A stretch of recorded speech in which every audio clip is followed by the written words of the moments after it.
তাআলার পথে তিনি পথ খুলে দেবেন। আল্লাহ আরো বলেন সূরা নাহাল অধ্যায় 17 আয়াত 43 এবং সূরা আম্বিয়া অধ্যায় 21 আয়াত 7, ফাসআলু আহলে যিকরি ইন কুনতুম লা তা'লামুন। যদি তোমরা না জানো তাকে জিজ্ঞেস করো যে জানে, তার কাছে যার জ্ঞান আছে। তাই সফলতার জন্য প্রথম আল্লাহর উপর ভরসা, দ্বিতীয় হচ্ছে চেষ্টা করা, সাধনা করা আল্লাহ সুবহানাহু ওয়া তাআলার পথে, তৃতীয় হচ্ছে যে জানে তাকে জিজ্ঞেস করা। পরিকল্পনাটাও জরুরি, গন্তব্য থাকাটাও জরুরি। আর আমরা যখন পড়ে দেখি ম্যানেজমেন্ট গুরু বই, অনেক গন্তব্য নির্ধারিত আর সেটা তারা দিয়েছে, তবে আমার কাছে সেরা প্ল্যানিং, সবচেয়ে সেরা গন্তব্য হচ্ছে ইসলামিক, ISLAMIC, এটা দিয়ে ইসলামিক। আপনার গন্তব্য আল্লাহ সুবহানাহু ওয়া তাআলা এবং নবী মুহাম্মদ সাল্লাল্লাহু আলাইহি সাল্লামের শিক্ষা অনুযায়ী হতে হবে। আপনার গন্তব্য কোরআন এবং সর্বশেষ এবং চূড়ান্ত বার্তাবাহক নবী মুহাম্মদ সাল্লাল্লাহু আলাইহি সাল্লামের হাদিসের অনুযায়ী হতে হবে। এটা ইসলামিক হতে হবে। এক নম্বর এস হচ্ছে লক্ষ্য নির্দিষ্ট হতে হবে, স্পেসিফিক হতে হবে, অস্পষ্ট হবে না। আরেকটা উদাহরণ দিচ্ছি।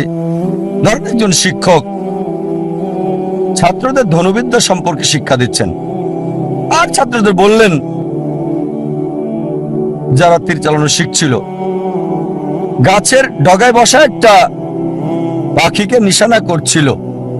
সবাই নিশানা করছে, শিক্ষক বললেন আমি না বললে কেউ তীর ছুড়বে না। প্রথম ছাত্রকে বললেন নিশানা করেছো? সে বলল হ্যাঁ। তুমি কি দেখছো? সে বলল বন দেখছি, গাছ দেখছি, পাখিটাকেও দেখছি। দ্বিতীয় ছাত্রকে বললেন তুমি কি দেখছো? সে বলল স্যার গাছটা দেখছি, গাছের ডাল দেখছি, আর পাখিটাকেও দেখছি। তৃতীয় ছাত্রকে বললেন তুমি কি দেখছো? সেই ছাত্র বলল আমি শুধু গাছের ডাল দেখছি আর পাখি আর পাখির চোখ। চতুর্থ ছাত্রকে বললেন তুমি কি দেখছো? সেই ছাত্র বলল স্যার আমি শুধু চোখ দেখছি আর অন্য কিছুই দেখছি না। শিক্ষক বললেন এবার তীর ছুঁড়ে দাও, আর তীরটা পাখিটার চোখে গিয়ে লাগলো। আপনার লক্ষ্য স্পেসিফিক হতে হবে, নির্দিষ্ট হতে হবে।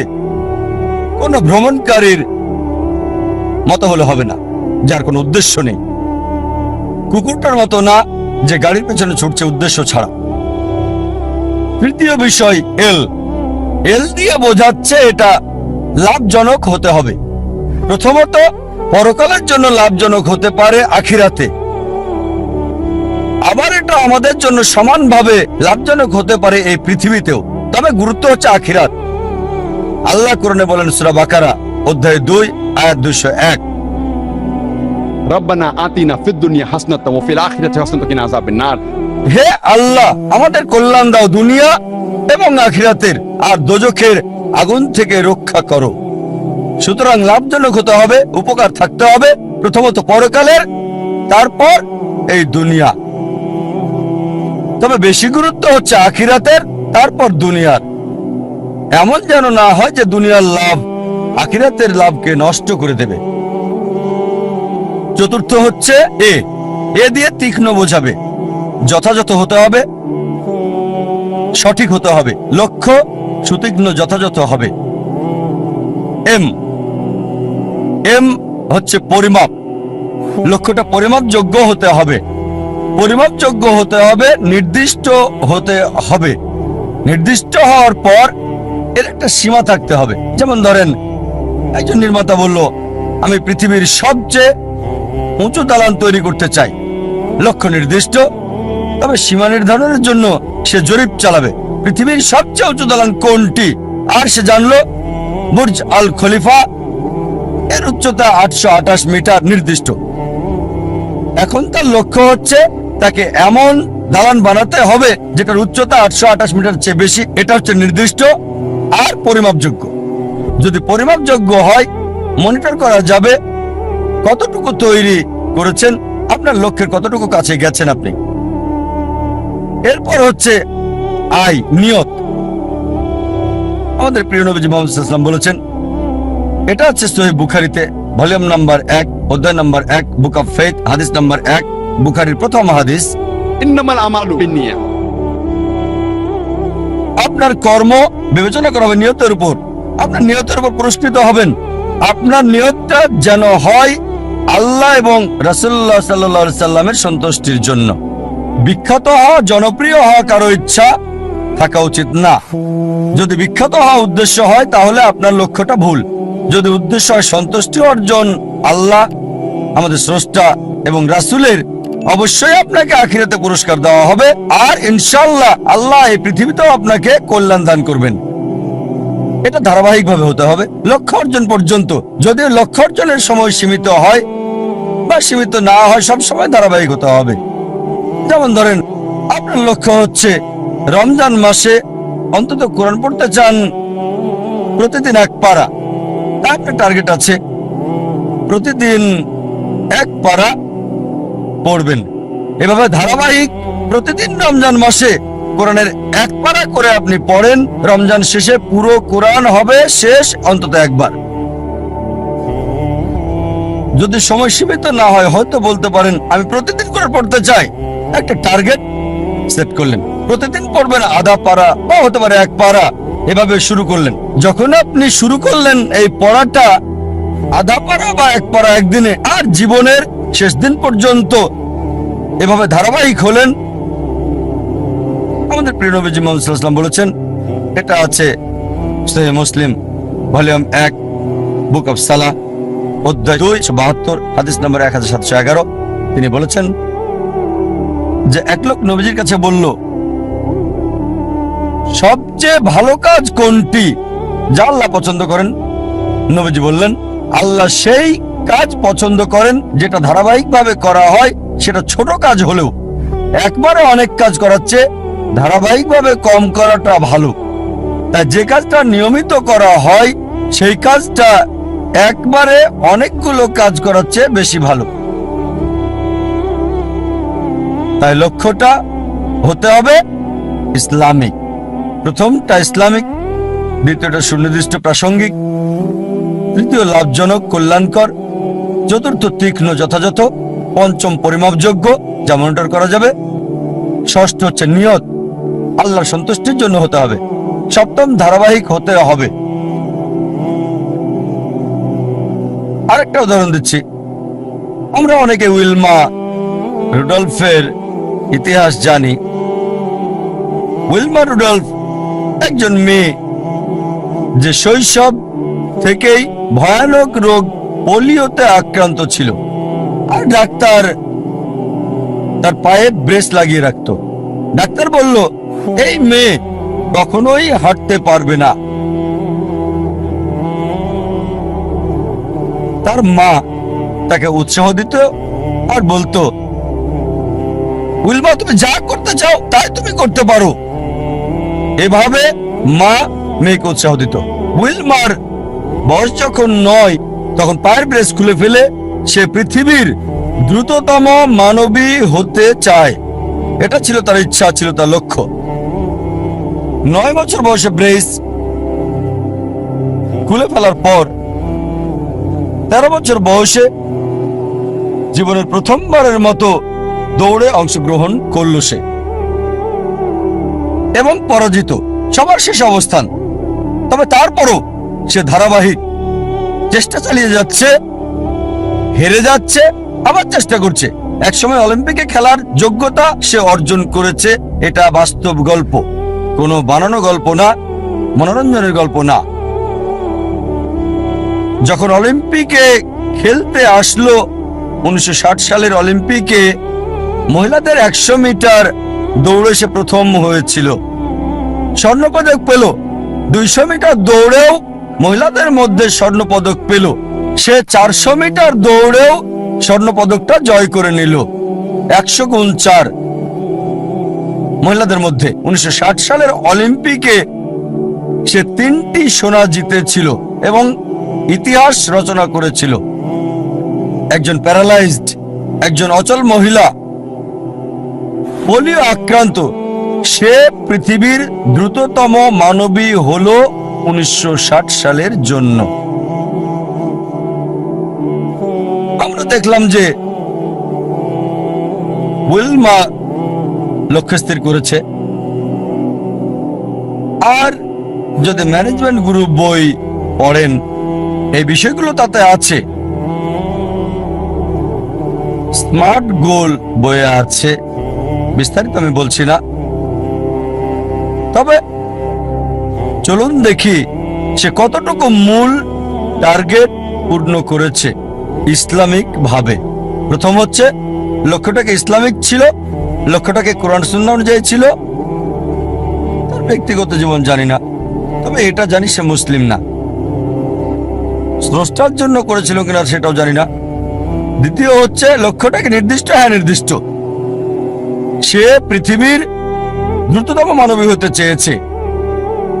এটা লাভজনক, কল্যাণকর, হ্যাঁ এই পৃথিবীর জন্য লাভজনক। সুনাম পেয়েছে, সম্মান পেয়েছে।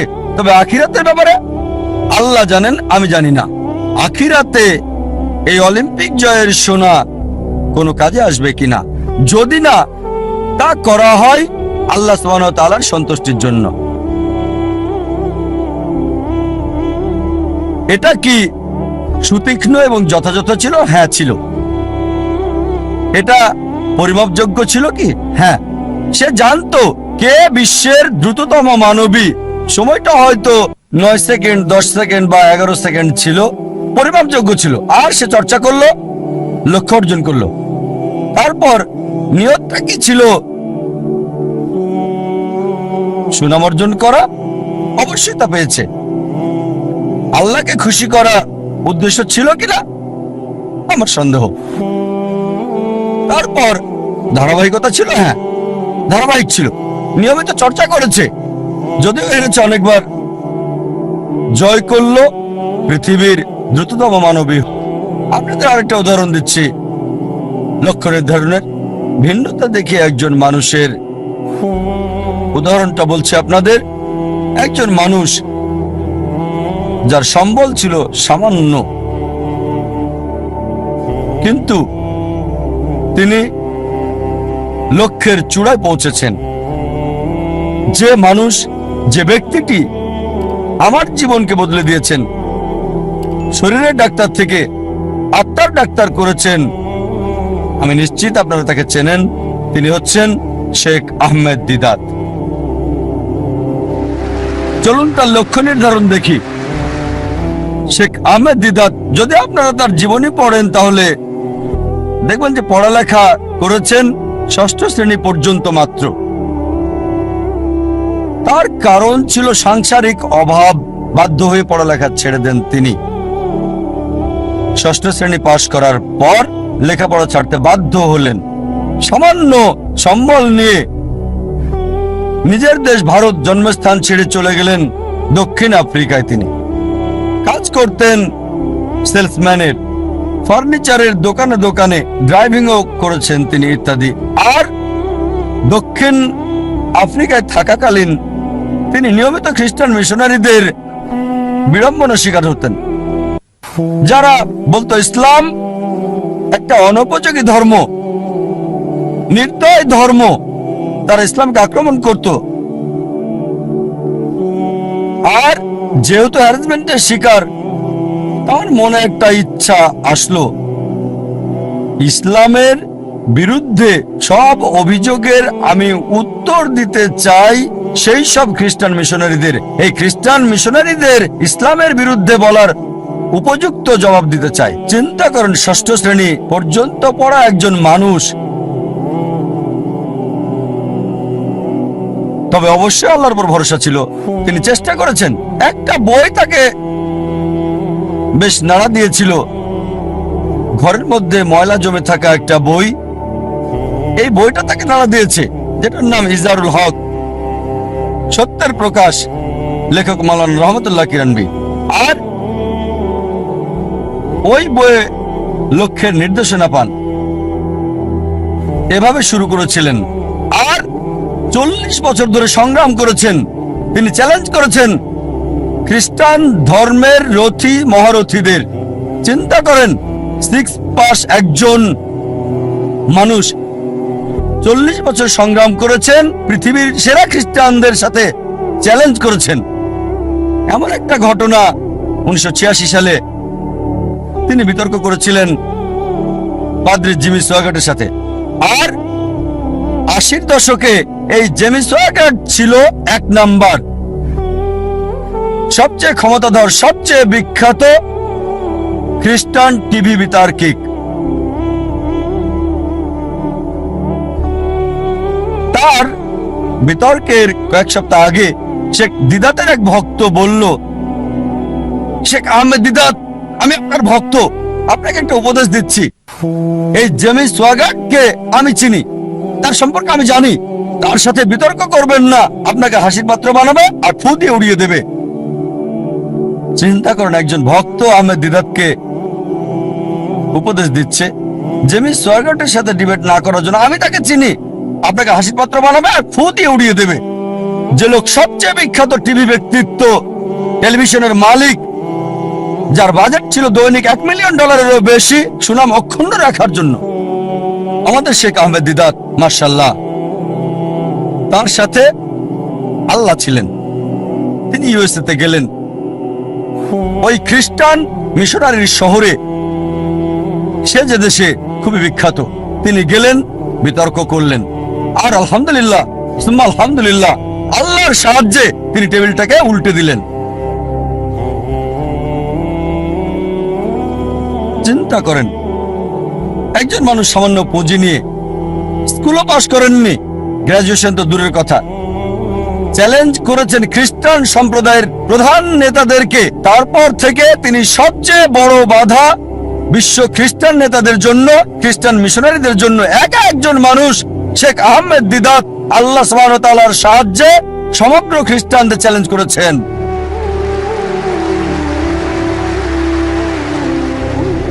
এবার তার লক্ষ্য নির্ধারণ দেখি। 1 নাম্বার হচ্ছে ইসলামিক। প্রথমে এটা কি ইসলামিক ছিল? কোরআন এবং সহিহ হাদিস মোতাবেক এটা কি আল্লাহ এবং রাসূলের জন্য ছিল? স্বাভাবিকভাবে হ্যাঁ ছিল, এই কারণেই তিনি লক্ষ্য অর্জন করেছিলেন। দ্বিতীয় হচ্ছে, এটা কি নির্দিষ্ট ছিল? হ্যাঁ, তার লক্ষ্য নির্দিষ্ট ছিল, আমি ইসলামের বিরুদ্ধে অভিযোগের উত্তর দিতে চাই, এটা ছিল নির্দিষ্ট। যথাযথ জবাব দিতে চাই, অমুসলিমদের মন থেকে ইসলাম সম্পর্কে ভুল ধারণাটা সরাতে চাই আমি। তৃতীয় বিষয় হচ্ছে, এটা কি লাভজনক ছিল, কল্যাণকর ছিল? তিনি আখিরাতের লাভ চেয়েছেন, আর ইনশাআল্লাহ ইনশাআল্লাহ আল্লাহ তাকে জান্নাত দেবেন ইনশাআল্লাহ। কিন্তু আখিরাতের কল্যাণের পাশাপাশি দুনিয়াতেও সম্মান পেয়েছেন। দেখেন, 6ষ্ঠ শ্রেণী পাস একজন মানুষ 1986 সালে মুসলিম বিশ্বের নোবেল পেলেন মানবতার সেবায়, বাদশাহ ফয়সাল পুরস্কার তাকে দেওয়া হয়েছিল। 6ষ্ঠ শ্রেণী পাস লোক, তিনি পুরস্কারের জন্য করেননি, হয়তো পেয়েছেন $200, সেজন্য করেননি। পুরস্কারটা ছিল হয়তো স্বর্ণ, সেজন্য করেননি। তিনি বলেছেন আল্লাহ এবং রাসূলের জন্য। আল্লাহ আখিরাতে পুরস্কার দেবেন, এই দুনিয়াতেও লাভজনক। তারপর এটা কি তীক্ষ্ণ ছিল, যথাযথ ছিল? খুবই তীক্ষ্ণ, যথাযথ সময়ে তার কৌশল সবকিছু যথাযথ ছিল। যখন খ্রিস্টান মিশনারিরা মুসলিমদের বদনাম করত, আমাদের অবস্থান ছিল যখন একেবারে নিচে। এই মানুষ শেখ আহমেদ দিদাত হাজার হাজার তরুণকে অনুপ্রাণিত করেছিলেন, এবং আমাকেও। অন্তত আমরা মাথা উঁচু করে দাঁড়াতে পারি ভালোভাবে। তারপর এটা কি পরিমাপযোগ্য? হ্যাঁ। তিনি কি করলেন? খ্রিস্টান মিশনারিদের লেখা বইগুলো সংগ্রহ করলেন, যেগুলো ছিল ইসলামের বিরুদ্ধে লেখা, যেমন জন গিলক্রিস্ট, এইসব বই, জেমি সোয়াগাট, আর সেগুলো উত্তর দিলেন। যখন তারা কোরআন এবং ইসলামকে আক্রমণ করত, তিনি জবাব দিতেন তাদের বাইবেল থেকে। কোরআনের আয়াতগুলো সেগুলোর উপরে প্রয়োগ করতেন আর ফলাফল পেতেন, পরিমাপযোগ্য। এরপর তার নিয়ত কি ছিল? বিখ্যাত হওয়া নিয়ত ছিল না, বাদশাহ ফয়সাল পুরস্কার পাওয়াটা উদ্দেশ্য ছিল না, নিয়ত ছিল আল্লাহ এবং তার রাসূলের সন্তুষ্টি অর্জন। তারপর ধারাবাহিকতা ছিল, হ্যাঁ ছিল। চিন্তা করেন, তিনি সংগ্রাম করেছেন 40 বছর। তার ইতিহাস পড়লে দেখবেন তার অফিসটা ছিল ছোট্ট একটা ঘর। আর আমাদেরকে বলেছেন সাদা কালো 1000 পাম্পলেট ছাপানোর আগে তাদের মিটিং করতে হতো, চলো মিটিং করি 1000 সাদা কালো পাম্পলেট আমরা ছাপাতে পারবো কিনা। মাশাআল্লাহ, ধারাবাহিক লক্ষ্যে পৌঁছার আগ পর্যন্ত সংগ্রাম করেছেন। উইলমা রুডলফ এবং শেখ আহমেদ দিদাতের মধ্যে যে পার্থক্য দেখি, তাহলে উইলমা রুডলফের দূরদর্শিতা ছিল না। এই পৃথিবীতে অনেক মূল্য, কিন্তু শেখ আহমেদ দিদাত ছিলেন দূরদর্শী। আর এটা ছিল আখিরাতের জন্য। ইনশাআল্লাহ আল্লাহ তাকে পুরস্কার দেবেন আখিরাতে, দুনিয়াতেও তাকে পুরস্কার দিয়েছিলেন।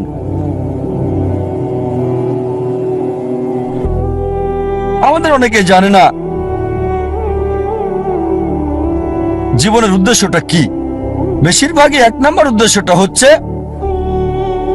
কিভাবে উপার্জন করবে। অধিকাংশ লোককে জিজ্ঞেস করবেন, তাদের সঙ্গে কথা বলে দেখবেন 1 নাম্বার চেষ্টা হচ্ছে জীবিকার ব্যবস্থা করা। তারা জীবিকার ব্যাপারে বেশি সচেষ্ট, কিভাবে জীবন চালাবে। তাদের উপার্জনের উপর ভিত্তি করে জীবন ধারণ করে থাকে।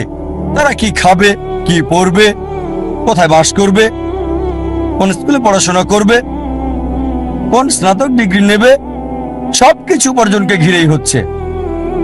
আর এরা চিন্তা করে যে যদি বেশি টাকা উপার্জন করতে পারে তাহলে জীবনের লক্ষ্য অর্জন করে ফেলেছে।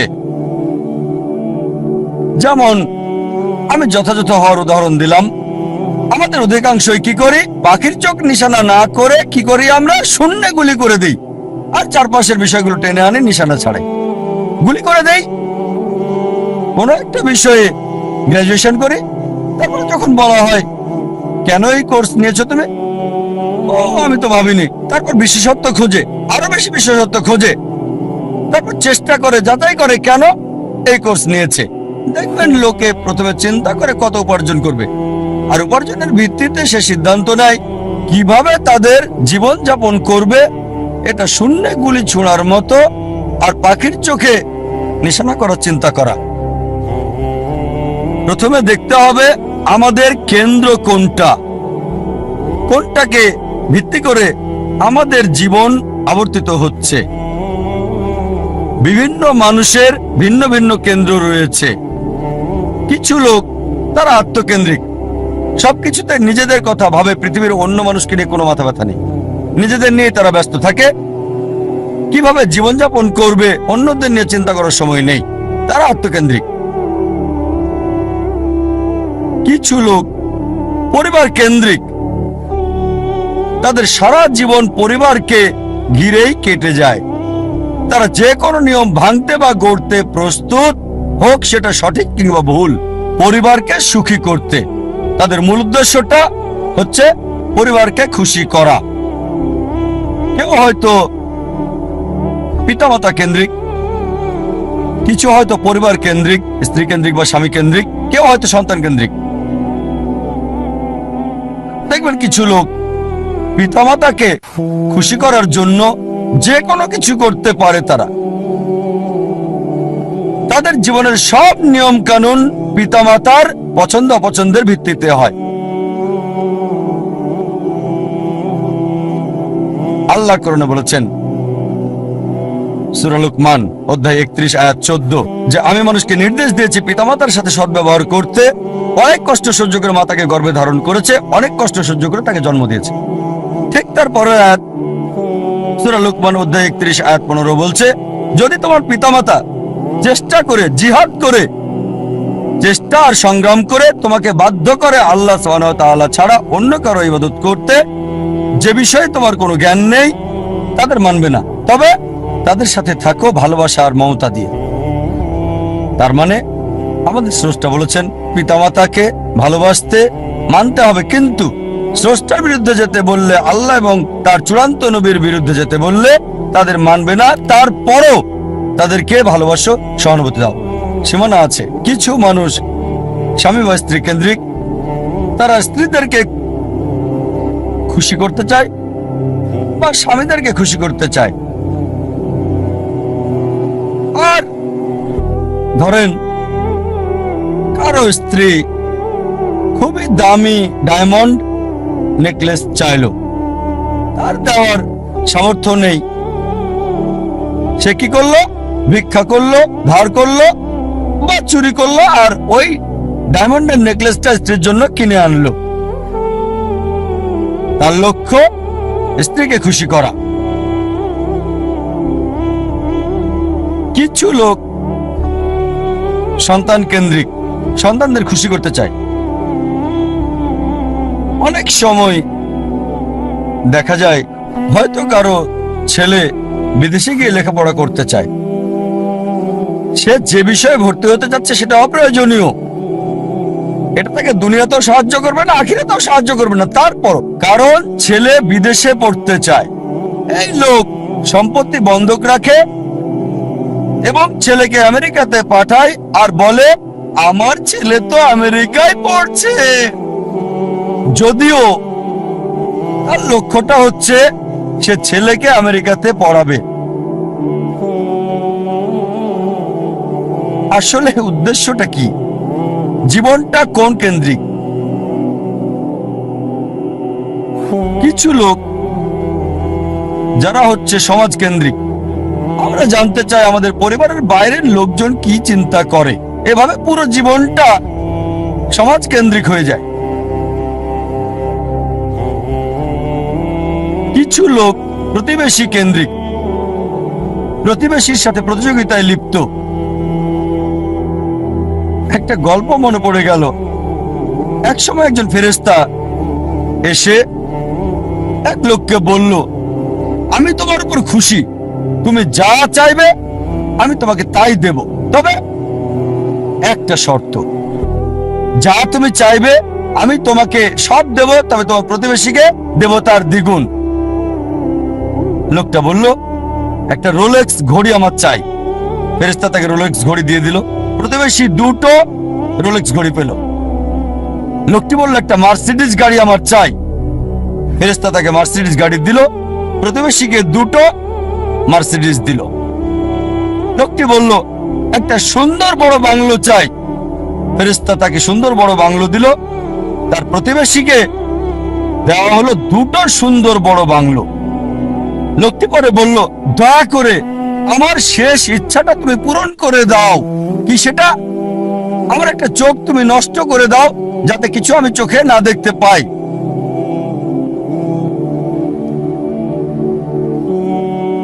চিন্তা করেন, সে তার নিজের চেয়ে প্রতিবেশীকে নিয়ে বেশি ব্যস্ত। তার জীবন সহজ কিন্তু জটিল সেটা ভাবছে না সে। প্রাচুর্য কি দারিদ্রতা যাই থাকুক, সে বেশি চিন্তিত তার প্রতিবেশীর চেয়ে ভালো জীবন যাপন করা নিয়ে। এ কারণেই সে ফেরেশতাকে বলল, আমার একটা চোখ নষ্ট করে দাও, যাতে প্রতিবেশীর দুটো চোখই নষ্ট হয়ে যায়। এভাবে আমরা প্রতিবেশী কেন্দ্রিক। নিজে সুখী কিনা ভাবছে না, দেখতে পারবে কিনা সেটা ব্যাপার না। যেহেতু প্রতিবেশী সম্পূর্ণ অন্ধ হবে, তাই একটা চোখ হারাতে কোনো আপত্তি নাই। প্রতিবেশী কেন্দ্রিক। কিছু লোক বন্ধু কেন্দ্রিক, কিছু আবার শত্রু কেন্দ্রিক। তারা বেশি চিন্তিত তার শত্রু কি করছে সেটা নিয়ে, শত্রু কি চিন্তা করছে আমার ব্যাপারে তা নিয়ে পরিকল্পনা করে। শত্রু যদি এটা করে আমি ওটা করব, সব সময় সারা জীবন চিন্তা করে এভাবে শত্রুরা কি করছে। এটা আপনি পাবেন বিভিন্ন ক্ষেত্রে। ব্যবসায় চিন্তা করছে তার শত্রুর ব্যাপারে, ছাত্র চিন্তা করছে শত্রুর ব্যাপারে। তারা যা চিন্তা করে তার প্রতিরোধ চিন্তা করে। শত্রু যা চিন্তা করছে তার প্রতিরোধমূলক চিন্তা। বেশিরভাগ সময় তারা কাটায় শত্রুর মোকাবেলার চিন্তা করে। তাদেরকে একটা সুন্দর শান্তির উপদেশ দিতে চাই, যা আমি অনুসরণ করি। যদি কেউ আপনার দিকে পাথর ছুঁড়ে মারে, নিজেকে এতটা উঁচুতে নিয়ে যান যাতে পাথর আপনাকে ছুঁতে না পারে। কেউ আপনার দিকে ঢিল ছুঁড়ে মারলে নিজেকে এমন উঁচুতে নিয়ে যান যাতে পাথর আসতে না পারে। তাহলে প্রতিযোগিতার প্রশ্ন আসবে কি করে?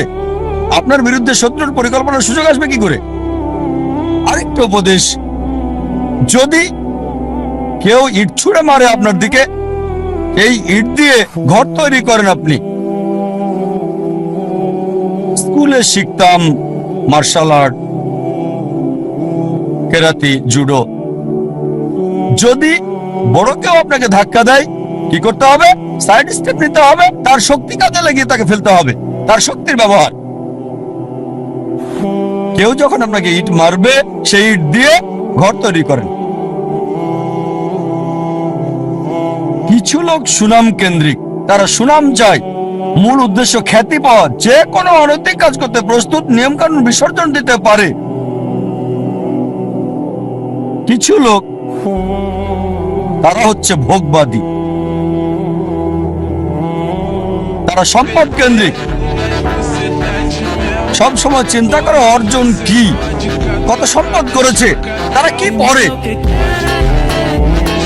আর একটা কমন, খুবই কমন মানুষের মধ্যে, বিশেষ করে ধনীদের মধ্যে, বন্ধুদের সাথে দেখা হলে গল্প শুরু করে। কোন ব্র্যান্ডের ঘড়ি পরেছো? এটা কি ট্যাগিও নাকি ওমেগা? টাকা তো এখানে বেটা। ও, এটা রোলেক্স। ভিতরে কিসের? আয়রনের নাকি চামড়ার? বেসার নাকি? ও, কোন ধরনের ডাল? Gold plated, diamond stone? ও, কারুকাজ করা? আসুন। আর্টিফিশিয়াল?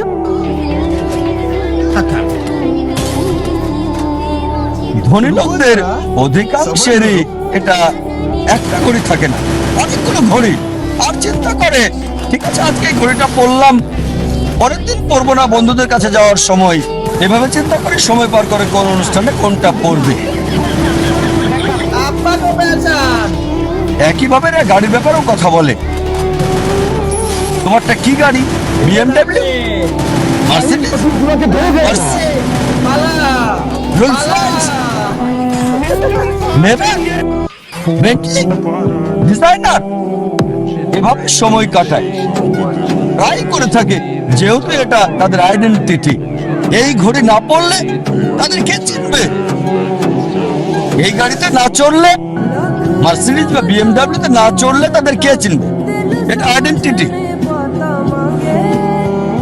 বড় শহরগুলোতে দেখবেন লোকদের কমন চিত্র।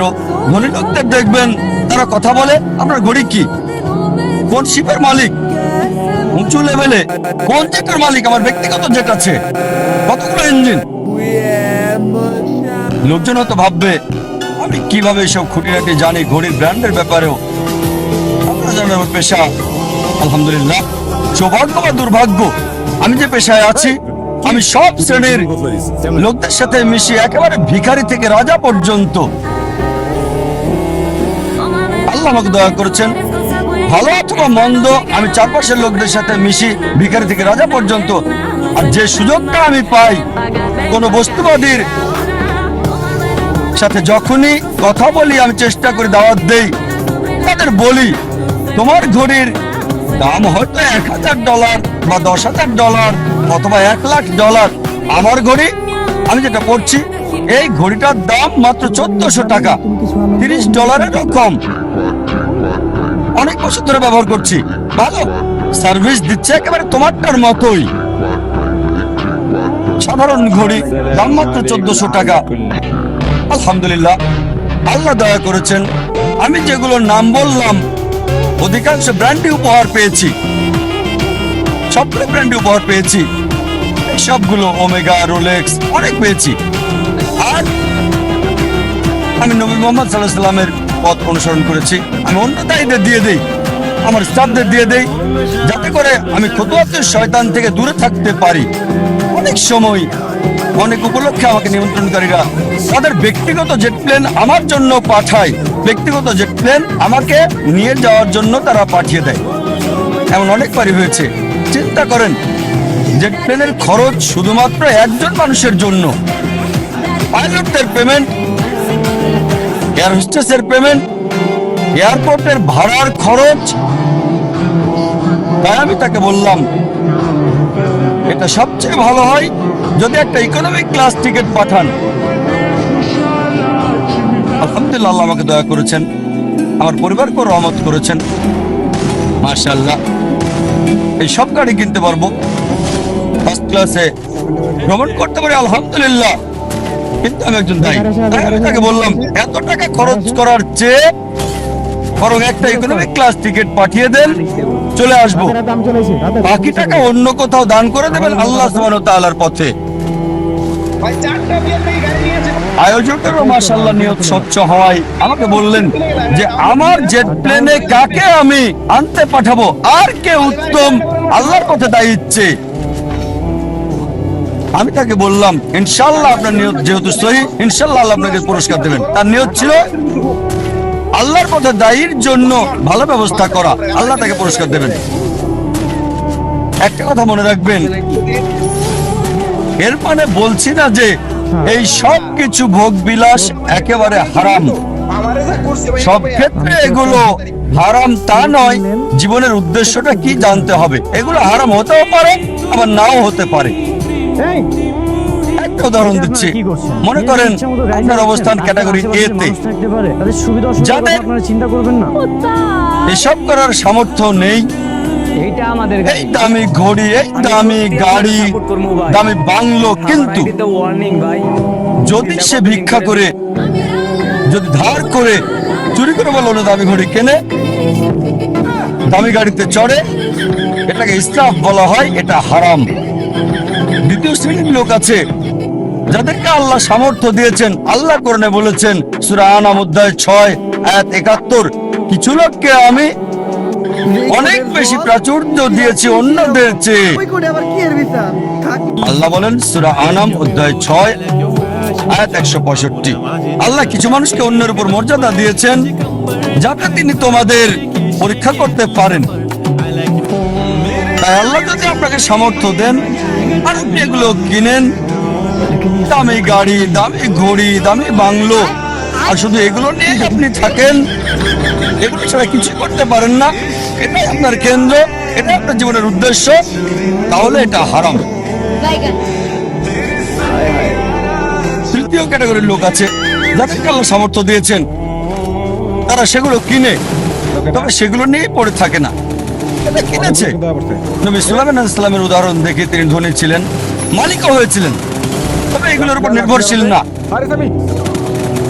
আর যদি এগুলো কিনেন আর যদি আল্লাহ সুবহানাহু ওয়া তাআলাকে মেনে চলেন, বস্তুবাদী বিলাসের উপর নির্ভরশীল না হন, তাহলে এটা মুবাহ, ঐচ্ছিক, এটা হারাম না।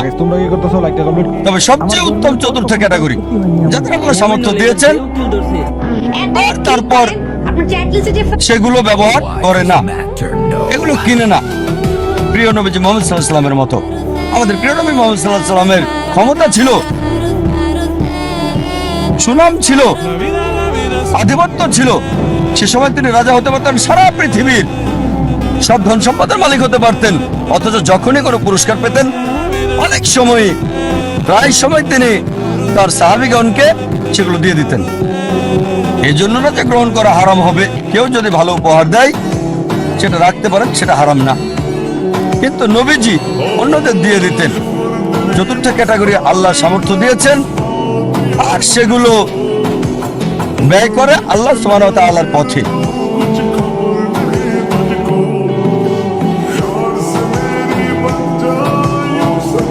আমাদের গন্তব্য নির্ধারণ করতে হবে, আমাদের কেন্দ্র কোনটি।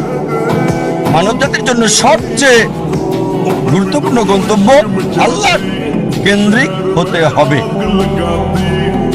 তার উদ্দেশ্য, তার লক্ষ্য হতে হবে আল্লাহ সুবহানাহু ওয়া তাআলা এবং সর্বশেষ চূড়ান্ত নবী মুহাম্মদ সাল্লাল্লাহু আলাইহি ওয়াসাল্লাম। আর বিশ্বাস করেন, আল্লাহ কেন্দ্রিক হলে আপনার নিজেকে অবহেলা করতে হবে না, পরিবারকে অবজ্ঞা করতে হবে না, আপনার সমাজকেও না। আল্লাহ কেন্দ্রিক হলে আল্লাহ বলেছেন, নিজের যত্ন নাও, রাতে ঘুমাও। আল্লাহ বলেছেন পরিবারের দেখাশোনা করতে। পিতামাতার ব্যাপারে আল্লাহ বলেছেন সূরা ইসরা অধ্যায় 17 আয়াত 23 ও 24 যে আল্লাহ নির্দেশ দিচ্ছেন তাকে ছাড়া কারো ইবাদত করবে না, পিতামাতার সাথে সদ্ব্যবহার করবে, যদি তাদের একজন বা উভয়ই বার্ধক্যপরিত হয় বিরক্তি প্রকাশ করবে না, এমনকি শব্দটা করবে না। বিনীতভাবে কথা বলো, দয়ার টানা মেলে দাও, আর দোয়া করো হে আল্লাহ তাদের অনুগ্রহ করো যেভাবে তারা আমাকে শৈশবে লালন করেছেন। তার মানে যদি আল্লাহ কেন্দ্রিক হন, পিতামাতাকে ভালোবাসতে হবে, সম্মান করতে হবে, মান্য করতে হবে। যদি তারা আল্লাহ এবং রাসূলের বিরুদ্ধে যায় সেক্ষেত্রে মানবে না, তারপরও ভালোবাসা সহানুভূতি থাকতে হবে। সূরা লোকমান অধ্যায় 31 আয়াত 14 এবং 15। যদি আল্লাহ কেন্দ্রিক হন তারপরে এই না যে স্ত্রীর খোঁজ খবর নেবেন না। একটা হাদিস আছে প্রিয় নবীজি মুহাম্মদ সাল্লাল্লাহু আলাইহি সাল্লামের, আহমদ ইবনে হাম্বল, হাদিস নাম্বার 7396। আমাদের নবীজি মুহাম্মদ সাল্লাল্লাহু আলাইহি সাল্লাম বলেছেন, মুমিনদের মাঝে সে সবচেয়ে উত্তম যে তার পরিবারের সাথে ভালো, বিশেষ করে স্ত্রীর সাথে। আল্লাহ কেন্দ্রিক হলে পরিবারকে অবহেলা করতে হবে না, সমাজকে অবহেলা করতে হবে না। আল্লাহ বলেন সূরা মাউন অধ্যায় 107 আয়াত 1 থেকে 7 যে প্রতিবেশীর হক আদায় করো, প্রতিবেশীকে সাহায্য করো।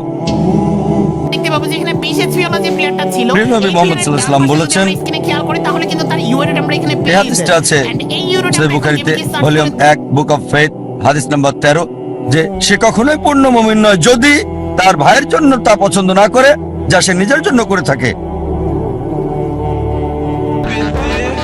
তার মানে অন্যদেরও দেখাশোনা করতে হবে।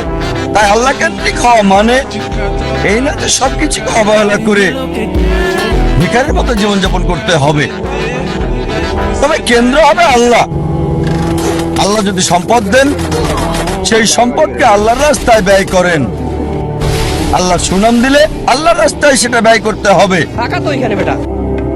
আল্লাহ আপনাকে গুণ দিলে, আল্লাহ আপনাকে অনুগ্রহ দিলে আল্লাহর রাস্তায় সেটাকে ব্যয় করেন।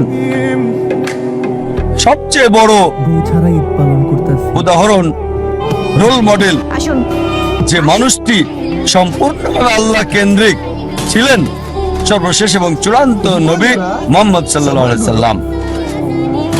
আমাদের প্রিয় নবী মুহাম্মদ সাল্লাল্লাহু আলাইহি সাল্লাম সবচেয়ে বড় উদাহরণ। তিনি সবকিছুতে আল্লাহ কেন্দ্রিক ছিলেন, আর তিনি শুধু মুসলিম জাতির জন্যই আসেননি, সমগ্র মানব জাতির জন্য রহমত স্বরূপ। আল্লাহ কোরআনে বলেন সূরা আম্বিয়া অধ্যায় 21 আয়াত 107, वमा अरसलनाका इल्ला रहमतल लिल आलमीन। আমি তো তোমাকে অবশ্যই সমগ্র মানব জাতির রহমত হিসেবে প্রেরণ করেছি, সমগ্র সৃষ্টির রহমত হিসেবে, সমগ্র পৃথিবীর জন্য রহমত। একজন মানুষের জন্য সবচেয়ে ভালো উদাহরণ, যার জীবনের সবচেয়ে ভালো উদ্দেশ্য ছিল। মানব জাতির সবচেয়ে বড় উদাহরণ একজন মানুষের জন্য, বর্বর জাতিকে যিনি মানব জাতিতে রূপান্তরিত করেছেন, যে মানুষটা মানব জাতিকে বদলে দিয়েছিলেন। আর ইতিহাস পড়লে ঘন্টা 3 একসাথে বলে যেতে পারবেন। মুসলিমরা কি বলছে সেটা বাদ দেন, নবীজি মুহাম্মদ সাল্লাল্লাহু আলাইহি সাল্লাম সম্পর্কে শত শত অমুসলিমের কথার উদ্ধৃতি দিতে পারবেন, যারা নবীজির প্রশংসা করেছেন। এখানে কয়েকটা উদাহরণ দিচ্ছি। জর্জ বার্নার্ড শ, তিনি বলেছেন মুহাম্মদ সাল্লাল্লাহু আলাইহি সাল্লাম সম্পর্কে যে আমি তার সম্পর্কে পড়েছি, মানে নবী মুহাম্মদ সাল্লাল্লাহু আলাইহি সাল্লাম, আর আমার মতে নিরপেক্ষ অবস্থান থেকে বললে তাকে মানবতার রক্ষাকারী বলা উচিত। George Bernard Shaw. Thomas Carlyle বিখ্যাত ঐতিহাসিক ছিলেন, তিনি একজন ইউরোপিয়ান অমুসলিম। তার লেখা একটা বই হিরোজ অ্যান্ড হিরো ওয়ারশিপ, তিনি বীরদের ইতিহাস তুলে ধরেছেন। আর 1 নম্বর হিরো একজন বীর নবী, তিনি ঈসা আলাইহিস সালাম ছিলেন না, তিনি মুসা আলাইহিস সালাম ছিলেন না, দাউদ আলাইহিস সালাম ছিলেন না, সুলাইমান আলাইহিস সালাম ছিলেন না, তিনি ছিলেন মুহাম্মদ সাল্লাল্লাহু আলাইহি সাল্লাম। চিন্তা করেন, থমাস কার্লাইল একজন ইউরোপিয়ান, একজন খ্রিস্টান, তিনি 1 নম্বর বীর নবী হিসেবে রেখেছেন নবী মুহাম্মদ সাল্লাল্লাহু আলাইহি সাল্লামকে। আমরা লা মার্টিনের কথা বলতে পারি। লা মার্টিন ছিলেন বিখ্যাত ঐতিহাসিক, তিনি ফরাসি, বই লিখেছেন দ্য হিস্টোরি অফ দ্য টক্স। তিনি লিখেছেন, যদি উদ্দেশ্যের মহানুভবতা, সামর্থ্যের সীমাবদ্ধতা আর অসাধারণ ফলাফল, এই তিনটি বিষয় একজন ব্যক্তির মহত্ব নির্ণয়ের মাপকাঠি হয়। আধুনিক ইতিহাসে কাউকে পাওয়া যাবে না যে নিজেকে তুলনা করবে নবী মুহাম্মদ সাল্লাল্লাহু আলাইহি ওয়াসাল্লামের সাথে। উদ্দেশ্যের মহানুভবতা, সামর্থ্যের সীমাবদ্ধতা আর অসাধারণ ফলাফল, এই তিনটি বিষয় হচ্ছে একজন মানুষের মর্যাদার মাপকাঠি। মানব ইতিহাসে এমন কাউকে দেখি না আধুনিক ইতিহাসে যে মুহাম্মদ সাল্লাল্লাহু আলাইহি ওয়াসাল্লামের কাছাকাছি যাবে। তারপর আরো লিখেছেন, মানব জাতির সকল গুণাবলীতে কোনো মানুষই নিজেকে নবী মুহাম্মদ সাল্লাল্লাহু আলাইহি ওয়াসাল্লামের সাথে তুলনা করতে পারবে না। মাইকেল এইচ হার্ট, বিখ্যাত ঐতিহাসিক, একটা বই লিখেছেন, মানব ইতিহাসে সবচেয়ে প্রভাবশালী 100 ব্যক্তি আদম আলাইহিস সালাম থেকে শুরু করে বর্তমান সময় পর্যন্ত, আর 1 নম্বর অবস্থানে রেখেছেন নবী মুহাম্মদ সাল্লাল্লাহু আলাইহি সাল্লামকে। মানব ইতিহাসে সবচেয়ে প্রভাবশালী মানুষ আদম আলাইহিস সালাম থেকে শুরু করে বর্তমান পর্যন্ত নবী মুহাম্মদ সাল্লাল্লাহু আলাইহি সাল্লাম। আর লিখেছেন তিনি, আমার পছন্দ মুহাম্মদ সাল্লাল্লাহু আলাইহি সাল্লামকে 1 নম্বরে রাখা দেখে অনেক মানুষই এটা মানতে চাইবেন না, অনেকেই স্বীকার করতে চাইবেন না, অনেক মানুষই এটা মানতে চাইবেন না। তবে যে কারণে আমি নবী মুহাম্মদ সাল্লাল্লাহু আলাইহি সাল্লামকে 1 নম্বরে রেখেছি তা হলো তিনি ইতিহাসের একমাত্র ব্যক্তি যিনি ধর্মীয় ক্ষেত্রে সফল মানুষ ছিলেন, পাশাপাশি অন্যান্য ক্ষেত্রেও।